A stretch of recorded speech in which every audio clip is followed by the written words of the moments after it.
जय हिंद।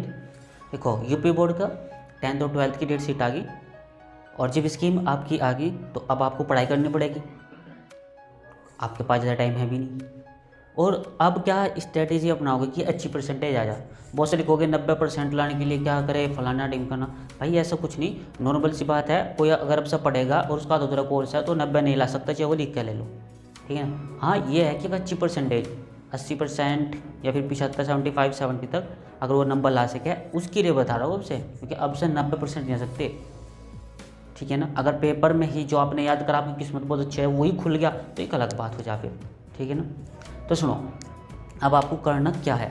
आपके पास ज़्यादा समय नहीं बच रहा, 14 या 15 दिन आपके पास अब कम्प्लीटली है। और एक बात और बता दूं पहले ही, मुझे आशंका है इस बात की कि दोबारा से स्कीम जरूर बदलेगी, लेकिन उस पर ज़्यादा टाइम नहीं मिलेगा। मैक्सिमम 10 दिन या 7 दिन या 8 दिन, बस इतने मिलेंगे आपको, जहाँ तक मुझे लग रहा है। स्कीम बदलेगी ज़रूर, बस पेपर वे 1 अप्रैल से शुरू कर दे या 5 अप्रैल से शुरू कर दे, ऐसा हो सकता है। लेकिन 100% स्कीम, 100% नहीं, 60% स्कीम बदलेगी ज़रूर, ठीक है। 100 का नहीं मैं कह सकता, ठीक है। तो अपना तुम्हें पढ़ाई पे ध्यान देना, बदलो ना बदलो, पर पढ़ाई पे ध्यान रखो, इतना ज़रूरी है। अब तुम्हें करना क्या है, देखो अब तक तुमने जो पढ़ा, कुछ भी पढ़ा, उसे बस अब क्या करना है, एक तो रिवीजन। लेकिन जो चीज़ नहीं पढ़ रखी उसे किस तरीके से पढ़ना है वो बता रहा मैं, वो कैसे पहचानोगे।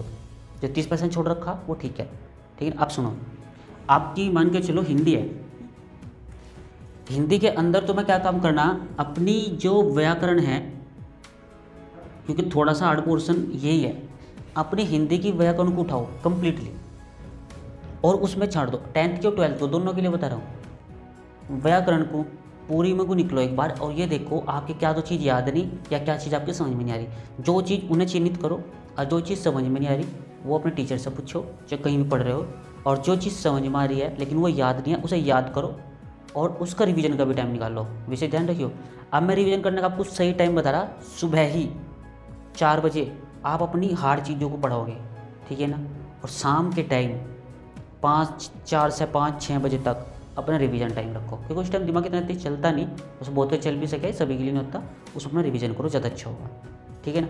आपका टाइम टेबल ही बना दूंगा, अब उस हिसाब से पढ़ लियो।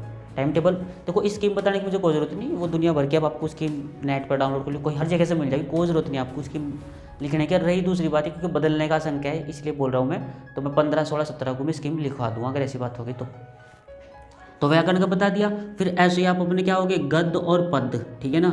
इन दोनों में से क्या करोगे, आपकी जो व्याख्या तैयार है उसका रिवीजन कर लोगे, जो तैयार नहीं है ना थोड़ा थोड़ा पढ़ लोगे। इस तरीके से करके आप तैयारी कर सकते हो बहुत अच्छी। पहला ये देखो आपके याद क्या नहीं है और आपकी समझ में क्या नहीं आ रहा, उन्हें चिन्हित कर लो। और उसके लिए 1 घंटा ज़्यादा मत दियो, पहले बता दो। 1 घंटे में सब कुछ हो जाएगा, मुझे पता है। तो हिंदी के कैंसिल। अब रहेगी इंग्लिश। भाई इंग्लिश अब की बार बिल्कुल न्यू है ना, तो आपको टीचर इंपॉर्टेंट बता सकते ना कुछ, थोड़ा बहुत बता सके वो एक अलग बात है। इसलिए बोल रहा हूँ ज़्यादा से ज़्यादा याद करने की कोशिश करो। और इंग्लिश वैसे भी एक कला है, ठीक है ना। अगर इस वीडियो पर अच्छे व्यूज़ आए और बच्चों ने कमेंट्स करा तो मैं इंग्लिश के पेपर, ध्यान रखियो, मैं जैसे इंग्लिश का पेपर आपका 2 दिन बाद है, उससे 1 या 1.5-2 दिन पहले मैं वीडियो गिरवा, ठीक है ना। उसमें कुछ ट्रिक बताएंगे, कुछ कला बताएंगे आप पे, जिसमें आपको उसमें इंग्लिश को एक अच्छे मार्क्स आप ला सको, ठीक है ना।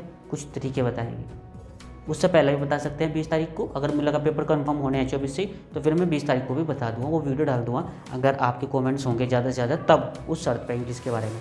लेकिन इंग्लिश का ख्याल यही है कि आपको याद करने पड़ेगा, ये न्यू है, इसमें तो याद करते चले जाओ, ज़्यादा अच्छा है। जितने आपके कच्चा पक्का है ना वो सब पक्का कर लो, ज़्यादा अच्छा है।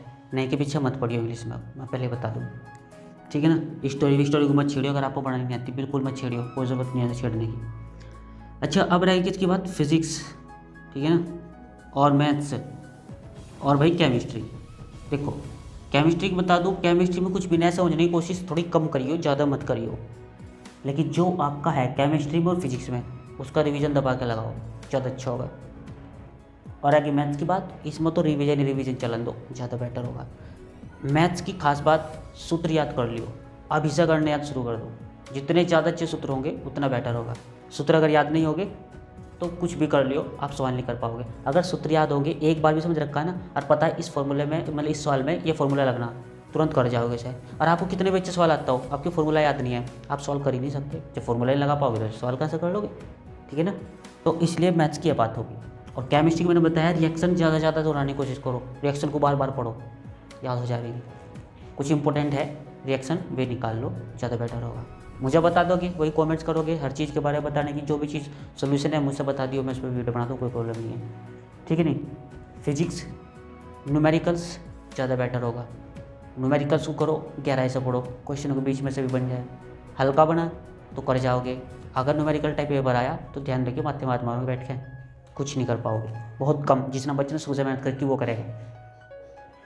अच्छा अब रहेगा 12th का ही हिस्ट्री, ठीक है नहीं, और भाई सिविक्स है, वो उन्हें कुछ ज़्यादा नहीं करना, उन्हें तो अपना जो आपके टीचर ने करा रखा दबा कर रिविज़न कर दो उनका, जो बुक के पीछे क्वेश्चन जितनी बार सुनो आ रहे हो उनका भी रिवीजन दबा कर दो, टेंशन खत्म, ठीक है ना। तब आपकी तैयारी बहुत अच्छी हो जाएगी, कोई प्रॉब्लम।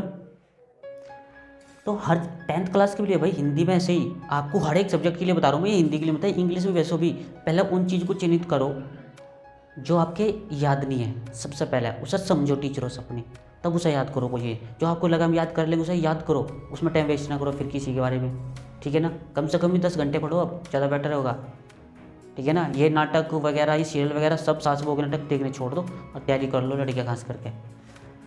तो ये तो कम्प्लीटली हो गया।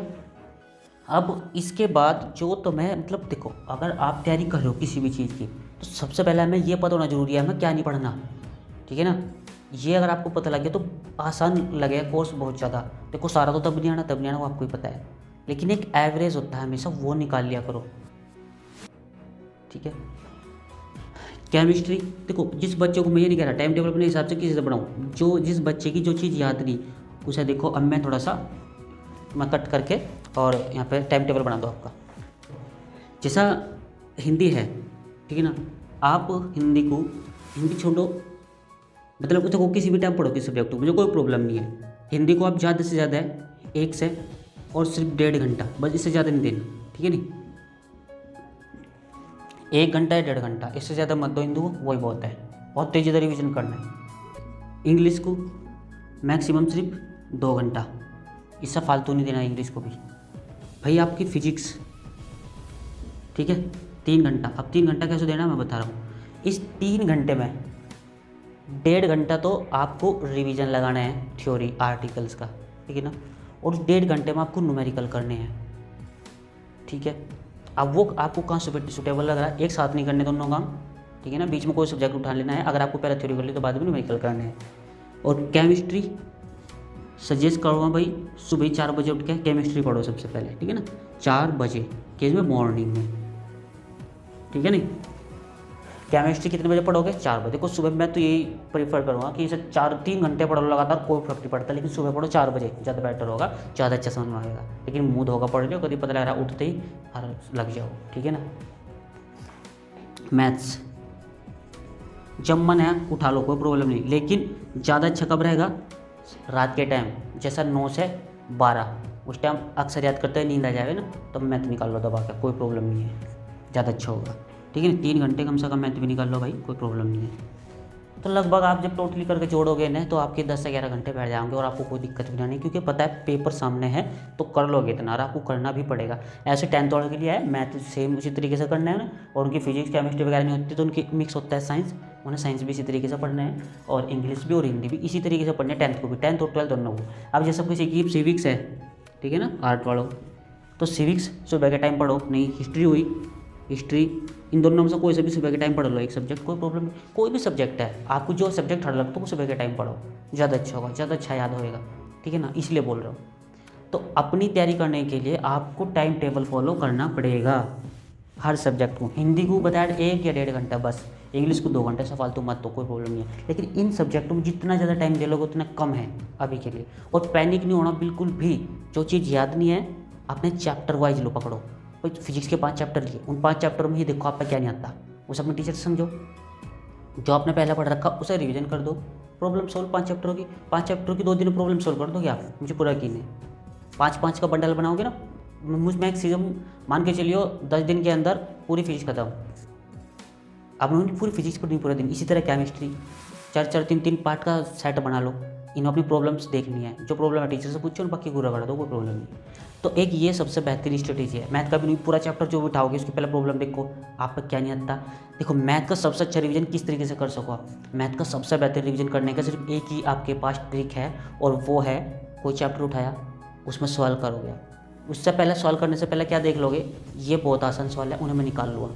उनमें से सारों में से जो आपको आसान लग रही है उनके कंसेप्ट देखो क्या है, एक आधा सवाल निकाल कर देख लो, कोई प्रॉब्लम। जो सब थोड़े हार्ड है उन्हें पूरा एक बार निकाल कर देख लो, जो सबसे ज़्यादा हार्ड है उसका रिवीजन करो 2 से 3 बार। मैथ की प्रॉब्लम सॉल्व आपकी ऐसे ही करो, एक चैप्टर डेली भी निकाल लोगे जब प्रॉब्लम। लेकिन अब एक चैप्टर डेली निकालने का टाइम नहीं है, अब 2 चैप्टर या 3 चैप्टर डेली निकालने का, ठीक है ना। कम से कम अब से 2 बार मैथ का रिवीजन करना होगा आपको, तब काम चलेगा, चाहे आप 10th क्लास में चाहे 12th क्लास में हो। इसी तरीके से आप चैप्टर वाइज देखो, आप पूरा मैथ ना, आप पूरा मैथ देखोगे सिर में दर्द रहेगा यार, पूरा कैसे निकलेगा। अरे पूरे को हटाओ ना, आप चैप्टर वाइज पढ़ो, एक चैप्टर भी एक दिन में करोगे ना तब भी कोई प्रॉब्लम नहीं है, तब भी कंप्लीट हो जाएगा। जब आप पूरी बुक के बारे में सोचोगे ना वो हार्ड लगेगी, लेकिन जब एक चैप्टर के बारे में सोचोगे ना आज मुझे इसे निकालना है, आज ही बैठ के अपने प्रत्येक चैप्टर पर दिन डाल दो, इतने दिन में ख़त्म, इतने घंटे में ख़त्म, और वो उतने ही टाइम में होना चाहिए जो कुछ भी हो जाए, ठीक है ना।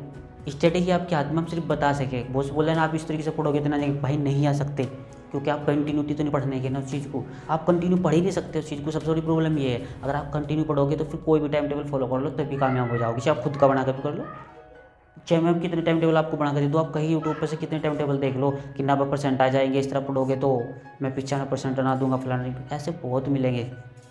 लेकिन जो टाइम टेबल आपने बनाया उसे भी अगर फॉलो नहीं करोगे, या फिर किसी भी मान टीचर ने बनाया उसे भी फॉलो नहीं करोगे, तो आपके कभी नंबर नहीं आएंगे। और खुद ही बना लोगे ना, उस पर इम्प्लीमेंट करोगे तो ऑटोमेटिक बन जाएंगे नंबर।